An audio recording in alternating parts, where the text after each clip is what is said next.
সে বড় হয়ে যদি একটা চাকরি পায়, সংসারটাকে দেখে রাখে, তাকে বড় করে মানুষ করে সারা জীবনের জন্য মা বাবাকে দেখে রাখবার জন্য।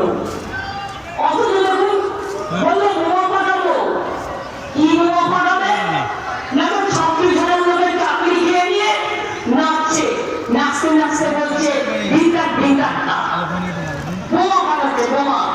এদের আপনারা বিশ্বাস করেন? একসময় সিরিয়াল লেগেছে, কত অত্যাচার করেছে। হ্যাঁ, যদি আপনাদের মনে হয় কার প্রতি রাগ আছে, আপনাদের বড় জায়গা আছে, আপনারা একটা কিছু আমার বাড়িতে পৌঁছে দেবেন। আমি 1 মিনিট 2 মিনিট, এখন ধরুন ইলেকশন চলছে, অনেক বিজি আছি, আমি ঠিক দেখে নেবো চিঠিটা কি লেখা হয়েছে, আজকে ধরে করে দেবো। আমার এখানে লক্ষ লক্ষ চিঠি আছে, সবটা যে করতে পারি তাতে আমি বলবো না, কিন্তু 99% যেটা করার হয়, যেটা করতে পারি সেটুকু করে দিই।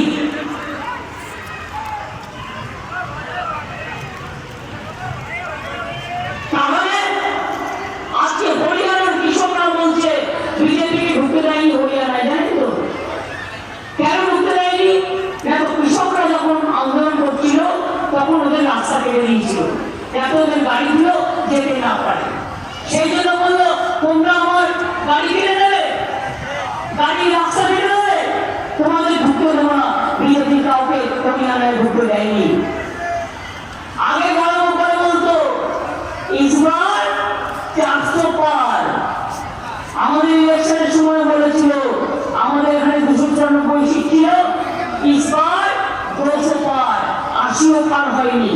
আর এখন বলছে না ইসবার 400 পার, এবার হবে প্রকার পার, এবার জিতবে না। শুনুন, যেটা আমি বুঝি না আপনি বোঝেন না, সেটা বেশ বোঝে, বেশ বোঝে বলেই আমাদের কাছে খবর আসছে, এবং খবরটা যেনই যে বিজেপি হারছে, বিজেপি হারছে, বিজেপি হারছে, ওরা দেশ থেকে যাচ্ছে, ওরা দেশ থেকে যাচ্ছে, ওরা দেশ থেকে যাচ্ছে। এদের কাজ হচ্ছে মিথ্যে প্রচার করা, চারিদিকে বলে দেওয়া তৃণমূল চলে, সবচেয়ে বড় চোরের চোরের ডাকাতের সবচেয়ে বড় ডাকাত কে? বিজেপি দল। একটা গরিব মানুষের কাজ করেনি, এই 10 বছর ধরে দেশটাকে বিক্রি করে দিয়েছে, সেন্ট্রাল গভর্নমেন্ট এজেন্সিগুলোকে বিক্রি করে দিয়েছে, সংবিধানকে বিক্রি করে দিচ্ছে, শিক্ষাকে বিক্রি করে দিচ্ছে, এনআরসি বিল করছে, এনআরসি করেছে, সিএ করেছে, ইউনিফর্ম সিভিল কোড করেছে। আপনারা কি জানেন এগুলো করলে কি হবে? এনআরসি আসামে শুরু হয়ে গেছে আমার আন্দোলন। এনআরসি মানে আপনাকে দাঁড়িয়ে দেবে, আমি বাংলায় এনআরসি করতে দেব না, দেব না, দেব না বলে গেলাম। কেন? ওদের মিথ্যে ছবি দেখাচ্ছে, ওটা কে নয়, ওটা ভোগা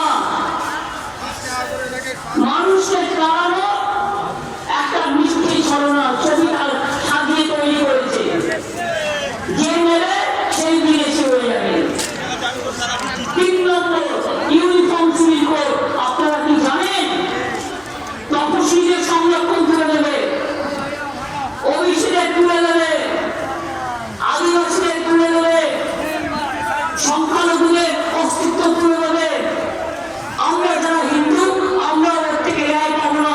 হিন্দু, মুসলমান, শিখ, খ্রিস্টান সবাই চলে যাবে, একমাত্র মোদী থাকবে, আর মোদীর কয়েকটা গুন্ডা থাকবে, আর দেশে কেউ থাকবে না।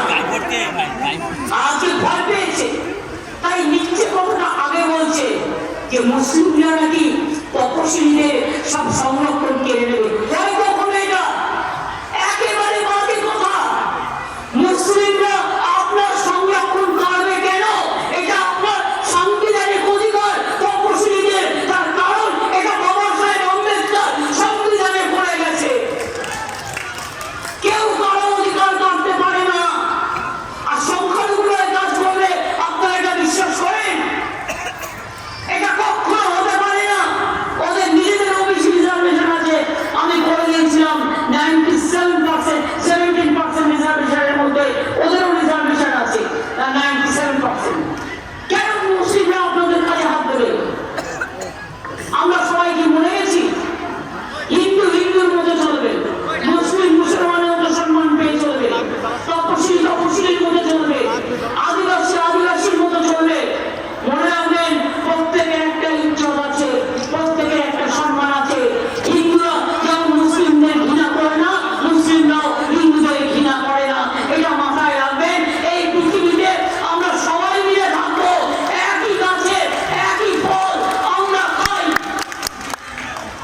আর কেউ নয়, রামকৃষ্ণ পরমহংসদের কাছ থেকে আমরা শিখেছিলাম, যত মাটি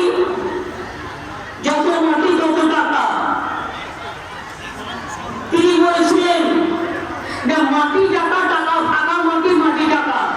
তিনি বলেছিলেন ওরে জল মানে তো জল, জলটাকে কেউ বলে জল, কেউ বলে মাদার, কেউ বলে ওয়াটার, কেউ বলে পানি। তফাৎ তো এইটুকু। বলুন তো হিন্দু মুসলমান এত ভাগাভাগি আমরা কেন করবো ইলেকশনের সময়? যখন কেউ ব্লাড ডোনেশন ক্যাম্প করেন গ্রামে, সবাই একসাথে রক্ত দেন, তারপরে রক্তটা চলে যায় ব্লাড ব্যাংকে। কারো নাম লেখা থাকবে না। সেখানে গিয়ে যখন ব্লাড নেবে, হিন্দুর রক্ত মুসলমানের গায়ে চলে যায়, মুসলমানের রক্ত হিন্দুর গায়ে চলে যায়, লোকটা বেঁচে যায়, প্রাণ বেঁচে যায়, জীবন বেঁচে যায়। এটাই আমার দেশ, এটাই আমার দেশ, এটাই আমার দেশ, এটাই ভারতবর্ষ, এটাই ভারতবর্ষ।